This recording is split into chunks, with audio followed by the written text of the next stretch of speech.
5일 이것만을 알고 가 오늘의 뉴스 베스트 5. 혹시 이번 피서를 동해안으로 다녀온 사람 있니? 이 벌레가 여름 휴가철인 요즘 경북 동해안 일대에 대거 출현해 비상이 걸렸어. 해당 지역 주민들은 물론이고 더위를 피해 동해안에 간 관광객들도 바로 이 벌레 때문에 불편을 겪고 있어. 이 벌레는 딱정벌레의 일종인 홍딱지바 수염 반날개인데 음식 주변에 몰려들어 혐오감을 주고 사람을 물기까지 하는데 약을 뿌려도 잘 잡히지 않아 골치라고 해. 심지어 이 벌레는 사람을 물기도 하고 개미보다 조금 큰데 날개까지 있어 날기도 해. 풀숲을 헤쳐 약을 뿌리고 방역 작업을 하지만 역부족이어서 한동안 이 딱정벌레와의 불편한 동거가 계속될 것으로 보여.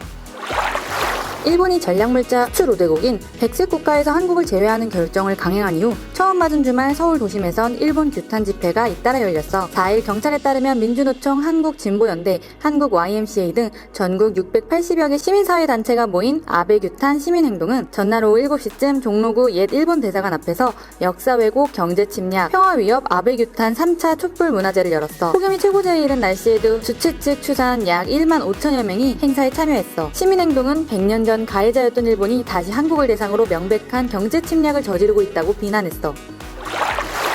일본 정부가 자국과 독일에 전시된 평화의 소녀상을 치우도록 압력을 행사한 것으로 드러났어. 소녀상은 1일 개막한 일본 국제예술제 아이치 트리엔날레 2019 출품작 중 하나로 한국 작가 김석영, 김은성 부부가 만든 작품인데 전시 3일 만에 아이치현 지사가 기자회견을 열고 소녀상 전시를 중단시켰어. 표면적으로는 일본인들의 항의 때문이라고 밝혔지만 아이치현 내의 나고야시 시장이 이틀 전 일본 국민의 마음을 짓밟는 행위이자 일본의 입장과 다른 전시라며 전시 중단 요구서를 낸 바가 있어. 사실상 관이 이 전시를 중단한 거나 다름없다는 분석이 나오고 있어. 현지 시간으로 3일 미국 텍사스주 월마트에서 총기 난사 사건이 발생해 최소 20명이 목숨을 잃었어. 이 사건 발생 후 24시간이 채 지나지 않아 오하이오주에서도 총격 사건이 일어나 용의자를 포함한 10명이 숨져 미국 사회가 큰 충격에 빠졌어. 특히 텍사스 총기 사건의 경우 새 학기를 앞두고 등교 준비를 위해 함께 나온 가족 단위 쇼핑객들이 많았던 대형 쇼핑단지의 월마트 매장 안에서 발생하여 텍사스 주지사는 주민들이 쇼핑을 즐겨야 했던 평범한 하루가 텍사스 역사상 가장 끔찍한 날이라고 안타까움을 표했어. 현재까지 피해 규모만으로도 역대 미국 내 10대 총격 사건에 포함되는 것으로 알려지면서 미국 야권 대선 주자들이 총기 소유 규제 강화에 대한 목소리를 높이고 있어.